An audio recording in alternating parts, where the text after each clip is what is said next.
3 hours after lowering my husband into the ground, his family cornered me in his study to celebrate my eviction. My name is Madison Turner. I'm 32 years old, and until this morning, I was the wife of Robert Turner, CEO of Turner Logistics. We had 3 beautiful years together before cancer took him. Now, as I stand in his mahogany-paneled study, surrounded by his mother Eleanor and his adult children, I realize they've been planning this moment since the day we married. If you're watching this, please subscribe and let me know where you're watching from. What they didn't know was that Robert had prepared for this moment 3 years ago. I met Robert when I was working as a night shift nurse at Cedars-Sinai. He'd just come through a complicated surgery, and I was assigned to his post-op care.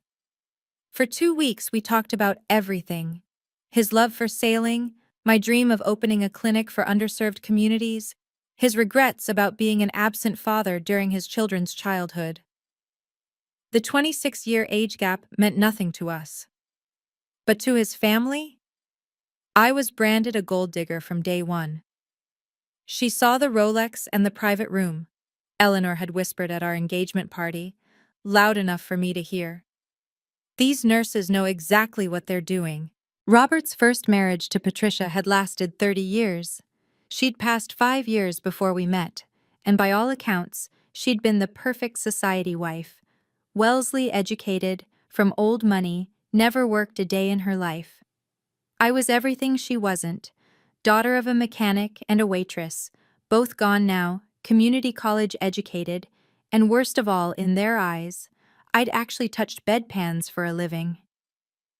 The Cartier wedding ring Robert placed on my finger might as well have been a target. Every family gathering, Eleanor would eye it with disgust. Patricia's ring was a family heirloom, she'd remind everyone. 4 generations of Turner women wore it. The Hermes bags Robert gifted me for birthdays and anniversaries? Trying too hard, Eleanor would murmur to her friends. New money always does. But Robert saw it all. 2 months before his diagnosis returned, he pulled me close and said something I'll never forget. "They'll show their true colors when I'm gone, Madison. But don't worry, I'm not leaving you defenseless." I thought he meant life insurance. I had no idea he meant something far more powerful. Turner Logistics wasn't just a company. It was an empire worth $45 million, with 500 employees across 3 states. The Bel Air mansion we lived in was valued at $12 million, with its infinity pool overlooking the city, and a 6-car garage housing Robert's collection of vintage Porsches. The investment portfolio added another $8 million to the estate. David, Robert's eldest son, worked as CFO of the company. At 35, he drove a Tesla Model S and wore the same Patek Philippe watch his father had gifted him for his 30th birthday. What Robert never told David was that he knew about the $2 million that had mysteriously disappeared from the accounts over the past 3 years. Small amounts, Robert had told me during one of his chemo sessions. He thinks he's being clever, moving it through subsidiaries. I have every transaction documented. "Why don't you confront him?" I'd asked. Robert had smiled sadly. "Timing, my dear. Everything is about timing." Sarah, his daughter, was 33 and a Harvard-trained lawyer who specialized in estate planning. She had an office full of degrees and a reputation for aggressive litigation. What she didn't know was that Robert had copies of 3 documents she'd forged with Eleanor's knowledge: property transfers that would have moved assets out of Robert's name without his consent. The family assumed Robert was too sick, too medicated to notice their maneuvering. They treated his cancer like a countdown clock to their inheritance. But Robert Turner hadn't built his empire by being naive. Even from his hospital bed, weak from treatment, he was orchestrating something none of them saw coming. The question that haunted me now, standing in his study, was simple. Why had he let them believe they were winning? I gave up my nursing career the day Robert's cancer returned. It wasn't about the money. I loved my work, my patients, my purpose. But Robert needed round-the-clock care, and he trusted no one else with his medications, his fear, his dignity in those darkest moments. Those long nights in the hospital, while I adjusted his IV drip and held his hand through the pain, Robert would work on what he called his contingency plans. Legal documents spread across his hospital tray, his laptop always within reach despite my protests that he needed rest. "I'm protecting you," he'd say when I tried to close his computer. "Let me do this one thing right." Eleanor visited exactly 3 times during his final month. Each visit lasted less than 15 minutes, and she spent most of it asking about the estate planning. She never once asked how he was feeling. At the family Christmas dinner, Robert's last, she arranged the official family photo while I was in the kitchen. "We need one with just the real family," she'd announced, loud enough for me to hear. But there was something else happening during those final weeks. Robert's personal attorney, James Crawford, visited the house 4 times. Each time, he left with sealed envelopes and a grim expression. The last time, just 5 days before Robert passed, Crawford had placed a thick envelope in Robert's home safe and said, "Everything is in place, Robert. The trust is ironclad." "Good," Robert had whispered, his voice barely audible. "They've shown me who they are. Now I'll show them who I am." Love isn't measured in years but in sacrifice. And for 3 years, I'd loved Robert Turner with everything I had. What I didn't know was that he'd spent those same 3 years building me a fortress. 2 hours after the funeral, 15 members of the Turner family had assembled in our home like vultures circling a carcass. Eleanor had already opened a bottle of Cristal champagne, the 2008 vintage Robert had been saving for our 5th anniversary. "To new beginnings," she toasted, not even pretending to mourn. David had been busy too. I overheard him on the phone with a moving company. "Yes, 8 a.m. tomorrow, everything in the master bedroom and the second-floor office. No, the lady won't be here." Sarah had her laptop open at Robert's desk, typing what looked like legal documents. When I walked closer, she quickly minimized the window, but not before I saw the header.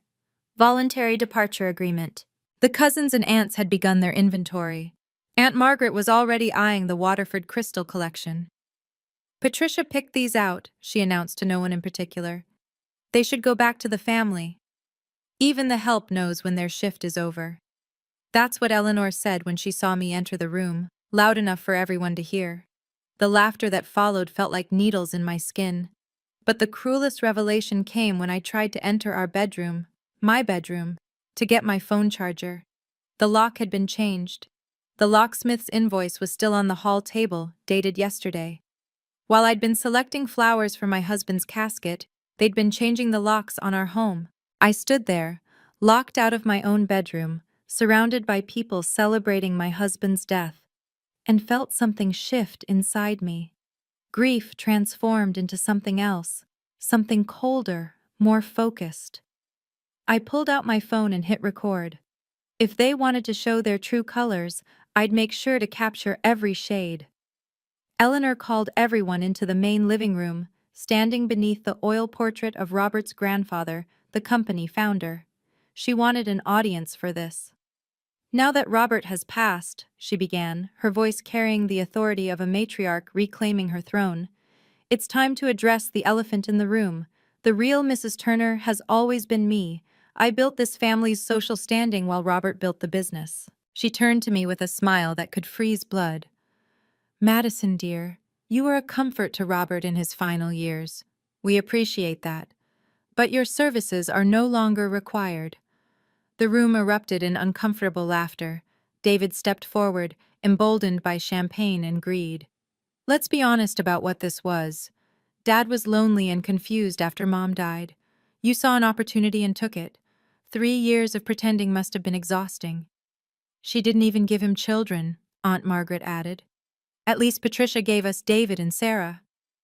Sarah stood up, waving a document. "I've reviewed the prenuptial agreement Madison signed. She's entitled to $50,000 in personal effects, quite generous for 3 years of companionship. The prenup she held was fake. I knew because Robert and I never signed one. He'd refused despite his lawyer's advice. 'I trust you,' he'd said. 'And I want them to know I trusted you.'" I remained silent, my phone recording everything from my pocket. Let them hang themselves with their own words. David couldn't resist twisting the knife deeper. The house, the cars, the jewelry, it all reverts to the family. Dad might have been confused, but Turner assets stay with Turner blood. That's when I finally spoke. You have 1 hour to reconsider this mistake. The laughter stopped. Eleanor's eyes narrowed. Is that a threat, dear?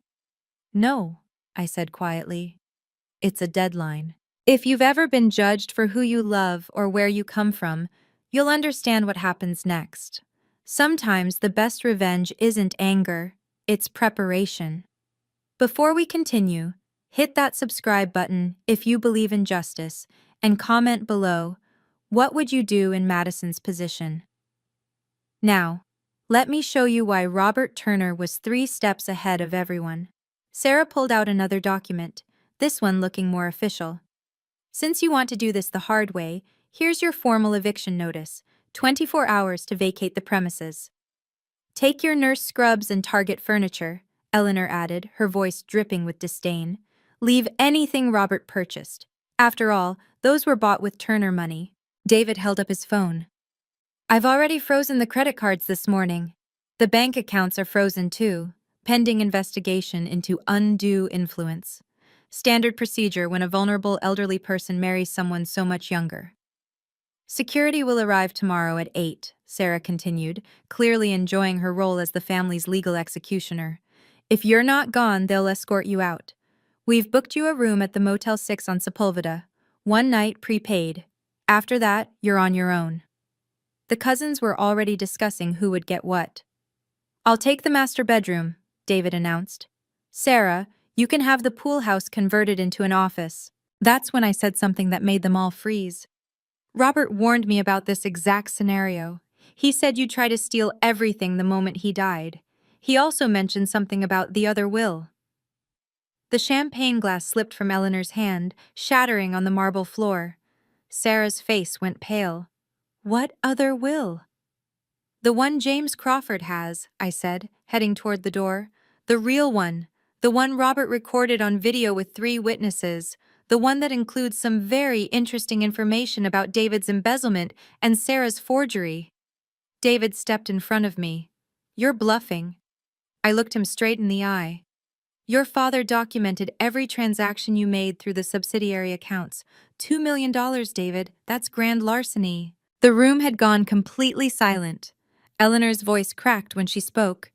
You're lying. 1 hour, I repeated, then walked out.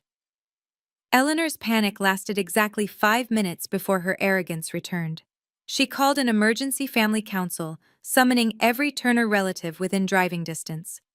By 6 p.m., 25 people had gathered in the formal dining room, including 3 family lawyers she'd contacted. We're here to formally read Robert's will, Eleanor announced, holding up a document I'd never seen before. Sarah prepared this under Robert's instruction last year. Sarah stood, every inch the Harvard lawyer. Robert's wishes were clear. The family assets remain with the family. David inherits the company, I receive the real estate holdings, and Mother manages the investment portfolio as she always has. They passed the document around the table.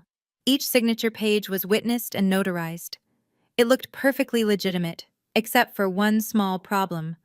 Robert's signature was forged. I knew his handwriting better than anyone. The way he curved his R's, the pressure he used on downstrokes. This wasn't even close. We'll now vote to remove Madison as emergency contact and next of kin, Eleanor continued. All in favor? 24 hands rose. Only I kept mine down. Democracy has spoken, dear, Eleanor smiled. You have no standing here. I pulled out my phone and sent a simple text. It's time. David noticed. Who are you texting? Your lawyer? You can't afford one now that we've frozen the accounts. No, I said calmly. I'm texting Robert's lawyer, the one he's been using for 30 years, the one who knows about the trust. Sarah laughed. There is no trust. I would have known about it. The doorbell rang. Through the dining room's glass doors, we could all see James Crawford standing at the entrance, briefcase in hand. Funny thing about trusts, I said, standing to let him in. They don't have to be filed with the family lawyers. Before Crawford could enter, Eleanor raised her champagne glass one more time. A toast, she announced, to the real Turners, the ones who built this empire and will continue to run it. The room erupted in premature celebration. David was already on his phone with the company's board members, informing them of his new position as CEO. Sarah pulled out her laptop to begin transferring property deeds. Eleanor called her financial advisor to discuss the investment portfolio. Madison, Eleanor said, turning to me with false sympathy, we're not heartless. Here's $1,000 cash for your troubles. She pulled the bills from her purse, fanning them out on the table like a blackjack dealer. Consider it severance pay for your services. The cousins had started claiming items. I'll take the Steinway piano, one announced. Margaret, you wanted the China collection, right? David couldn't resist one final jab. We've called the Salvation Army to pick up your personal belongings tomorrow. Tax write-off, you understand. And that Motel 6 reservation? It's under your maiden name. We thought that would be more appropriate. Sarah added, I've drafted a non-disclosure agreement. Sign it, and we'll give you an additional $5,000. Don't sign it, and we'll pursue legal action for attempted fraud. The doorbell rang again, more insistent this time. I should get that, I said, standing. Sit down, David commanded. Sarah, go see who it is. Sarah walked to the door, confidence radiating from every step. She opened it, and James Crawford's voice carried clearly into the dining room. I believe you're having a family meeting without the majority shareholder present. The champagne fountain someone had set up chose that moment to malfunction, spraying Eleanor with pink champagne. It felt like even the house knew what was coming. I stood slowly, looking around the room at the faces that had tormented me for 3 years. They expected me to beg, to cry, to rage against the injustice. Instead, I spoke with the same calm voice I'd used when telling patients difficult news. I loved Robert despite your hatred. I cared for him through your absence. When the chemo made him vomit blood at 3 a.m., where were you? When he cried from the pain, begged for it to end, who held him? Eleanor shifted uncomfortably. David looked away. His last month, I continued, he asked for his children every day. David, you visited once, for 10 minutes, and spent it asking about quarterly projections. Sarah, you came twice, both times with documents to sign. Eleanor, you came 3 times, never staying long enough for your champagne to warm. We had responsibilities, David started. You had greed, I interrupted. Robert's last words to me were, check the foundation safe. I thought he was delirious, but he wasn't, was he, Mr. Crawford? Crawford entered the room, his presence commanding immediate attention. No, Mrs. Turner. Robert was quite lucid when he gave those instructions. You can take things, I said, picking up my wedding album from the side table. But you can't take memories. You can steal houses and money, but you can't steal the fact that in his final moments, Robert chose me. Not because I was young or beautiful or convenient, but because I was there. I walked toward the door, past the cousins clutching their claimed treasures, past Sarah's laptop full of forged documents, past Eleanor's shattered champagne glass. Mrs. Turner, Crawford said loudly, opening his briefcase. As executor of Robert Turner's actual last will and testament, I need you to stay. The room fell silent. Eleanor's face had gone white. What do you mean, actual will? I pulled my pre-packed suitcase from behind the sofa.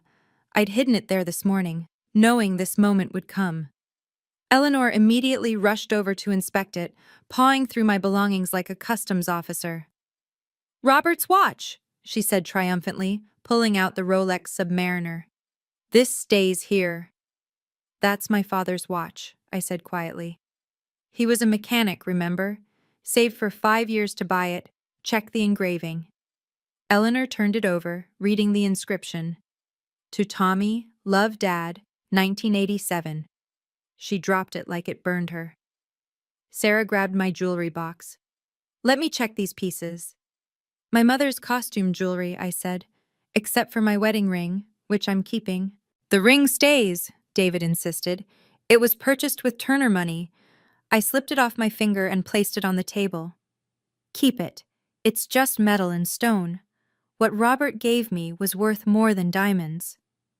Eleanor found what she was looking for, a thick manila envelope at the bottom of the suitcase. What's this? Robert's last letter to me, I said, and some documents he wanted me to read after the funeral. Those belong to the estate, Sarah said, reaching for them. Crawford's voice cut through the room like a blade. Actually, Ms. Mitchell, those documents supersede anything you've prepared. Mrs. Turner, as executor of the real will, I need you to open that envelope now. This is ridiculous, David said. Sarah prepared Dad's will. It's been notarized and filed. Crawford smiled, the kind of smile that preceded very bad news for someone. Mr. Turner, your father filed multiple wills, but only one was created with proper witnesses, video recorded, and registered with the state 3 years ago. The one your sister prepared? It's worthless. Crawford opened his briefcase and pulled out a thick folder marked Turner Family Trust, Confidential. 3 years ago, he began, his courtroom voice filling the space. Robert Turner discovered several disturbing facts. David, you had embezzled $2 million through false invoices and subsidiary transfers. Sarah, you and your mother forged Robert's signature on 3 property transfer documents. That's slander, Sarah shouted. It's documented, Crawford replied, pulling out bank statements, emails, and notarized affidavits. Robert hired a forensic accountant. Every transaction is tracked. Every forged document is authenticated by handwriting experts. Eleanor sank into a chair. Robert knew? He knew everything, Crawford continued. Instead of prosecuting, he decided to test you.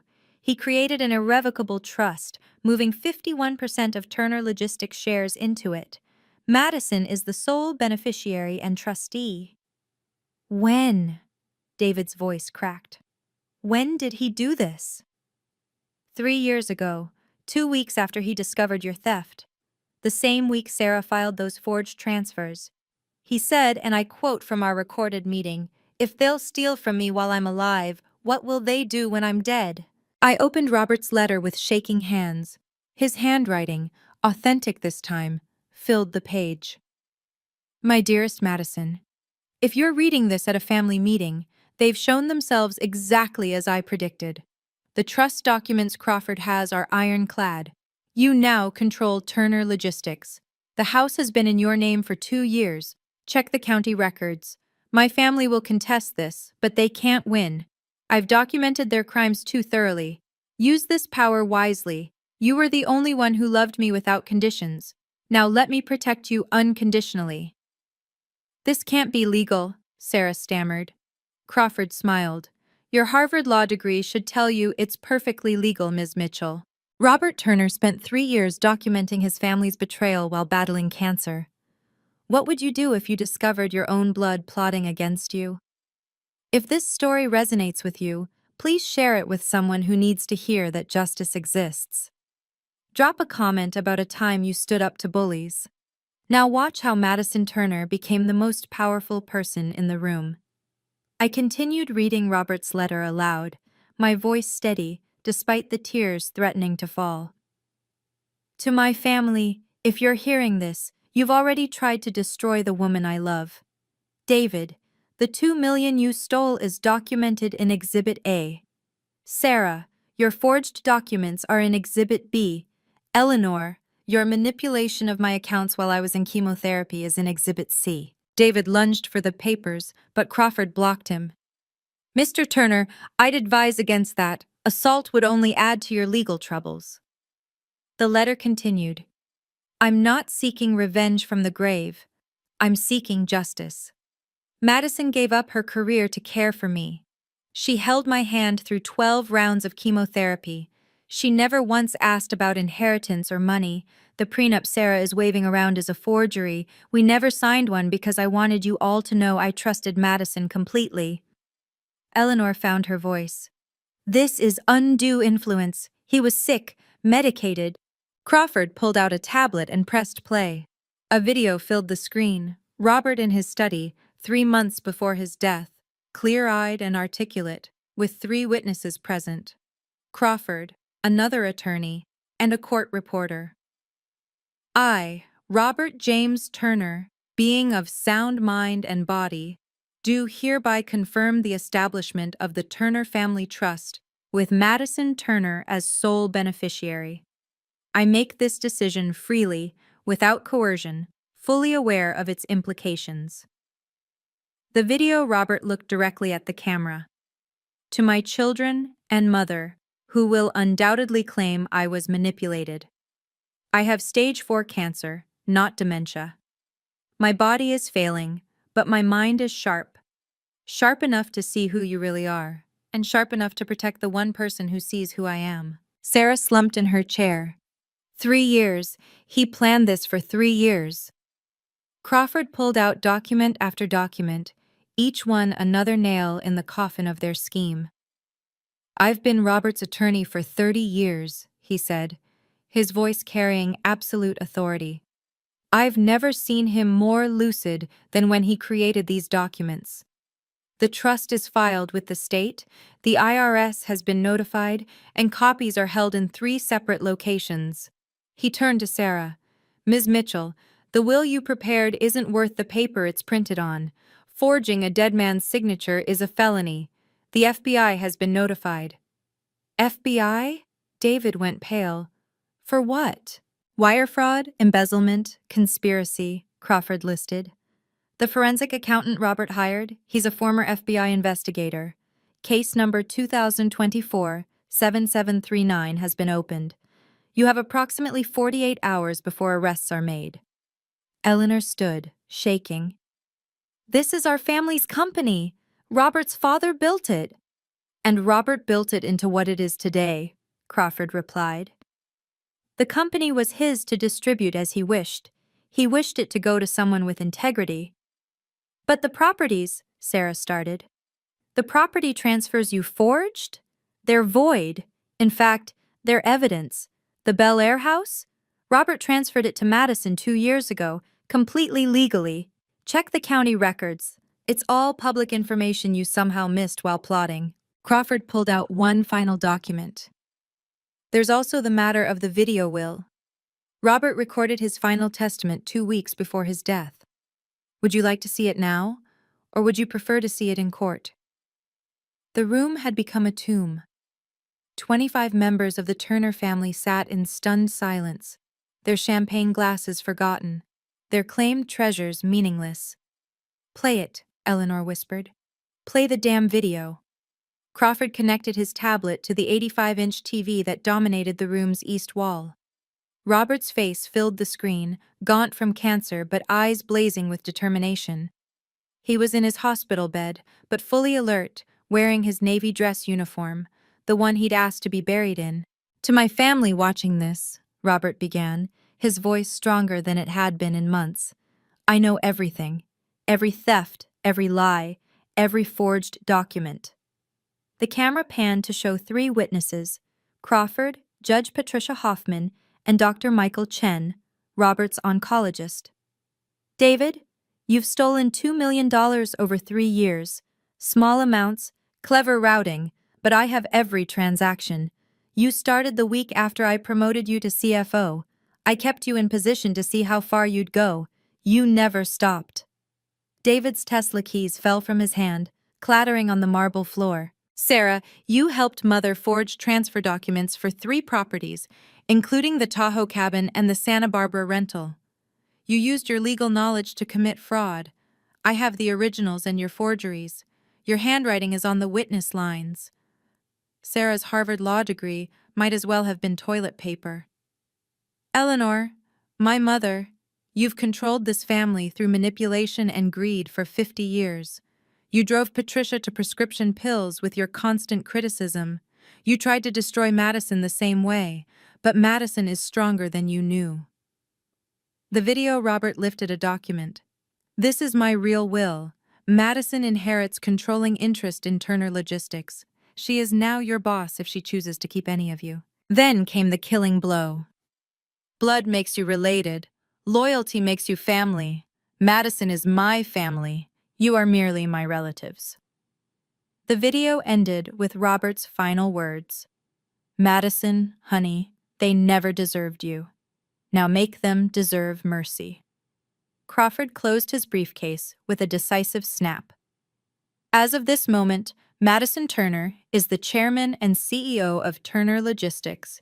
She controls 51% of shares through the irrevocable trust. David Turner, he continued, you're terminated from your position as CFO, effective immediately. You have 30 days to repay the $2 million or face federal prosecution. David's mouth opened and closed like a fish gasping for air. I have children. A mortgage. Should have thought of that before stealing, I said quietly. Crawford turned to Sarah. Ms. Mitchell, the California Bar Association will be notified of your forgery on Monday. Your license to practice law will be suspended pending investigation. Criminal charges may follow. My career, Sarah whispered. Everything I worked for. Is gone, Crawford confirmed, just like the money you tried to steal. Eleanor stood, gripping the table for support. The investment portfolio, surely that remains mine. The portfolio Robert built? No. Your name was removed as beneficiary 3 years ago when you tried to transfer funds without his knowledge. You have your personal savings and your late husband's pension, nothing more. I stood, walking to the head of the table where Robert used to sit. The CEO seal Crawford handed me felt heavier than gold. The keys to every Turner property jangled in my hand. The board meeting is Monday at 9, I announced. If any of you still have positions with the company, and that's a big if, don't be late. Cousins started fleeing toward the door, but Crawford's voice stopped them. Before anyone leaves, please return any items you've claimed. Security cameras have recorded everything. Taking them now would be theft. The Waterford crystal was hastily replaced. The china returned to its cabinet. The champagne stopped flowing. Eleanor Turner, the woman who'd ruled this family with an iron fist for 5 decades, fell to her knees. Please, Madison, I'm 79 years old. Where will I go? The same place you suggested for me, I replied. There's a Motel 6 on Sepulveda. David grabbed my arm, desperation replacing arrogance. Madison, please, I have kids. Private school tuition. If you fire me, if you press charges, we'll lose everything. The way you tried to make me lose everything 3 hours after my husband's funeral? Sarah was crying now, mascara running down her cheeks in black rivers. We're family. You can't destroy us like this. Family? I laughed, but there was no humor in it. You changed the locks while I was at Robert's funeral. You called me a gold digger at his wake. You tried to throw me out of my own home. That's not family. The cousins who'd been so eager to claim treasures were now pressed against the walls, trying to become invisible. Aunt Margaret, who'd called me the help, was clutching her pearls like a lifeline. Crawford's phone buzzed. Security is here, Mrs. Turner. Shall I have them escort everyone out? Not yet, I said. I haven't decided what to do with any of you yet. The power shift was seismic. The same people who'd laughed at me 3 hours ago were now looking at me with terror. Eleanor, still on her knees, grabbed the hem of my dress, the simple black dress she'd mocked at the funeral for being off the rack. Robert wouldn't want this, she pleaded. I pulled out my phone and played a voice recording. Robert from 2 weeks ago. Madison, when they beg, remember how they treated you. Mercy is earned, not demanded. I let them suffer in silence for a full minute before speaking. Robert believed in second chances. Despite everything, he never wanted you destroyed, just held accountable. Hope flickered in their eyes like candles in a storm. So here's my proposition. David, you can keep a job at Turner Logistics, in the warehouse, entry level, minimum wage. Every penny goes toward the $2 million you stole. Pay it back in 5 years, and I won't press charges. The warehouse? David's face flushed. I have an MBA from Wharton. And sticky fingers, take it or leave it. I turned to Sarah. You can avoid prison if you testify against Eleanor about the forged documents. You'll still lose your law license, but you'll stay free. Sarah nodded frantically, throwing her mother under the bus without hesitation. Eleanor, I continued, you can receive a monthly allowance, $2,000, if you publicly apologize at the next company meeting. 500 employees will hear you admit what you tried to do.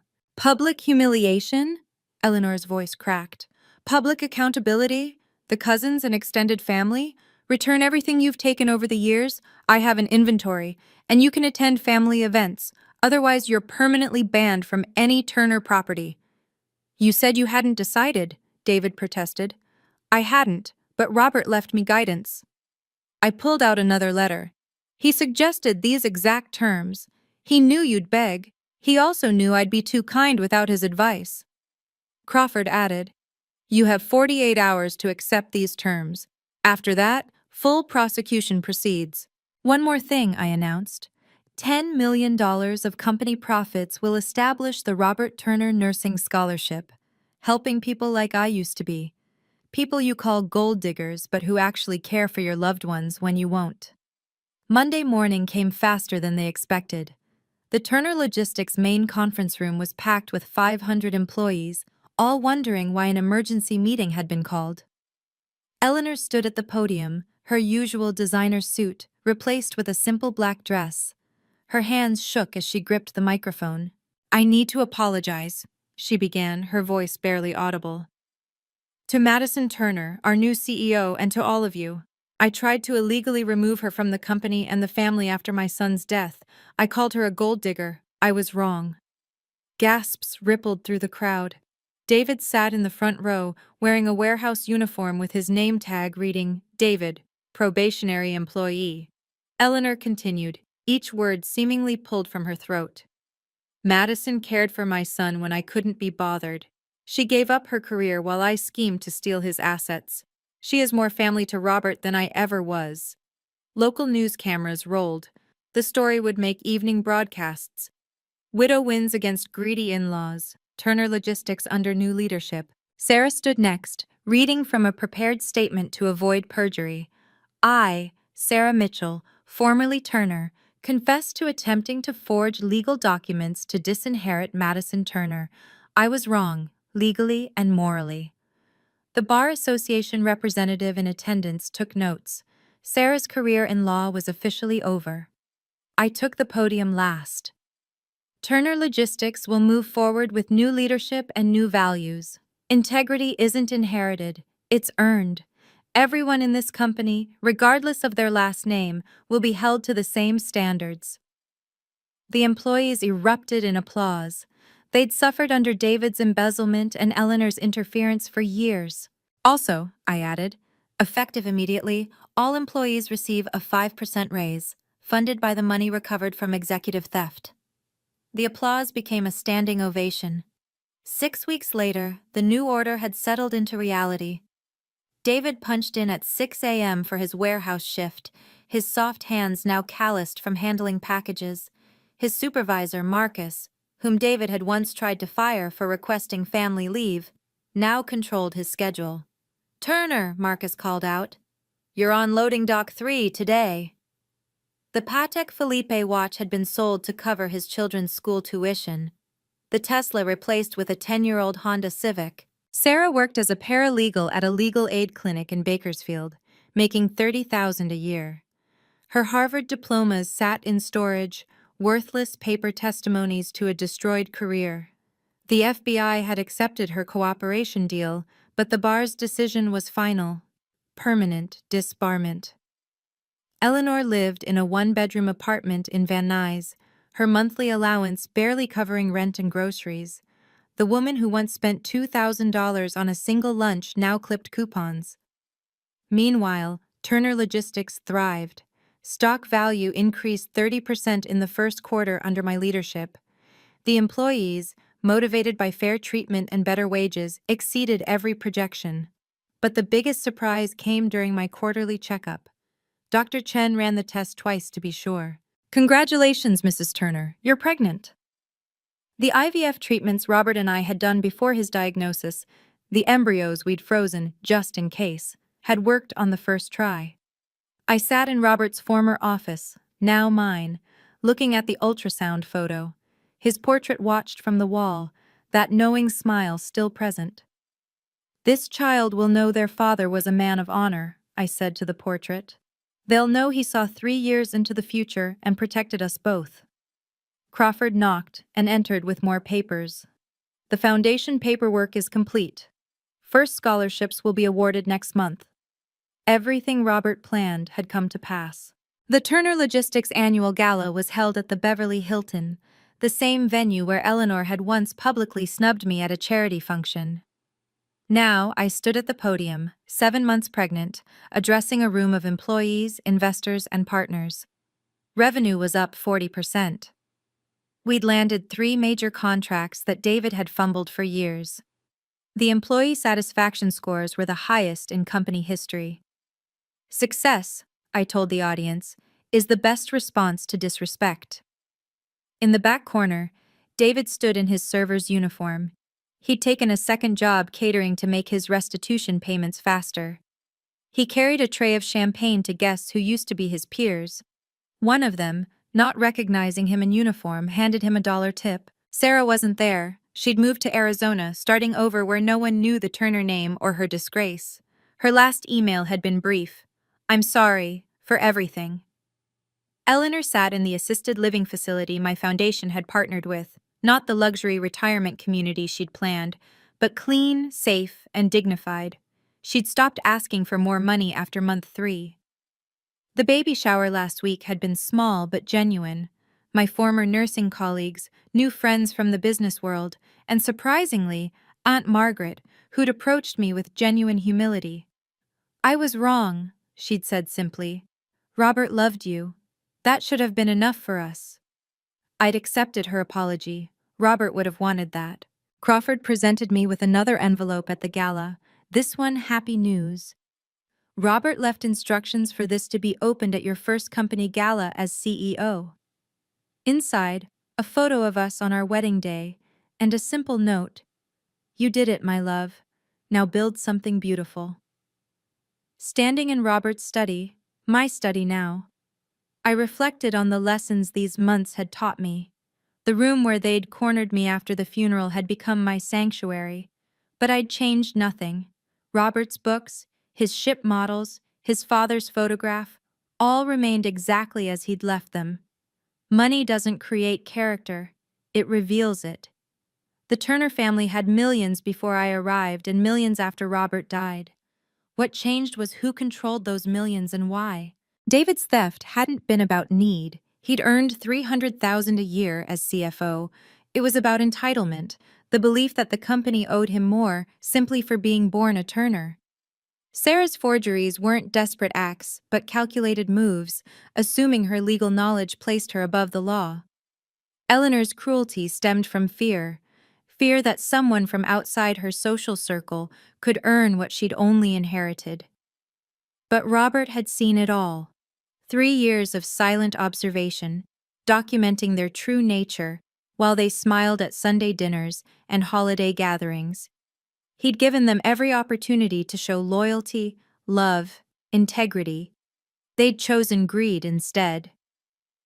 "Never apologize for who you love," I told the portrait of Robert that hung behind the desk. "You taught me that." The nursing scholarship had already helped 50 students, kids from backgrounds like mine who wanted to serve but couldn't afford the education. They sent letters, sharing their stories. One wrote, "Because of you, I can care for others without drowning in debt." That letter sat framed on my desk, next to our wedding photo and the ultrasound of our son. True inheritance isn't money or property or shares in a company. It's the values we pass on, the integrity we model, the love we freely give. They wanted his money. I wanted his morning coffee and terrible jokes. Robert James Turner Jr. was born on a Tuesday morning in the same hospital where I'd met his father. The irony wasn't lost on me. Beginning and ending in the same place, the circle of life completing itself. David had requested time off from the warehouse to meet his nephew. I denied it. "You can meet him on your scheduled break, just like any other employee." The company I now ran looked nothing like the one Robert had left. We'd implemented a revolutionary family-first policy, extended parental leave, on-site childcare, and flexible schedules for caregivers. Employee retention hit 95%. We hired from nursing schools, community colleges, and vocational programs. People Eleanor would have called beneath us, but who brought dedication she never possessed. The executive team now included Marcus from the warehouse, promoted to operations director, and Maria, Robert's former hospice nurse, as head of human resources. The Turner Nursing Scholarship had funded 200 students in its first year. At the graduation ceremony, I spoke to a crowd of new nurses. Someone once called me a gold digger for loving a dying man. Now I run his company. Never let anyone's small mind limit your big heart. Baby Robert gurgled in my arms as I walked through the company his grandfather built and his father protected. Employees stopped to congratulate me, their genuine warmth a stark contrast to the fake smiles of family gatherings past. Crawford visited one last time, bringing a final letter from Robert to be opened on our son's birth. It read simply, "He has your strength and my stubbornness. He'll change the world." Eleanor sent a card. No money, just words. I was wrong. Forgive me. Maybe someday, not today. Respect isn't given because you share DNA. It's earned through actions, and I'd earned every bit of mine. If you've made it this far, you understand that true power comes from preparation, not privilege. Have you ever faced family betrayal over money? Share your story in the comments. You're not alone. Subscribe for more stories of underdogs who refuse to be victims. Remember, document everything, trust carefully, and never apologize for being loved. Until next time, this is Madison Turner reminding you, dignity is your superpower.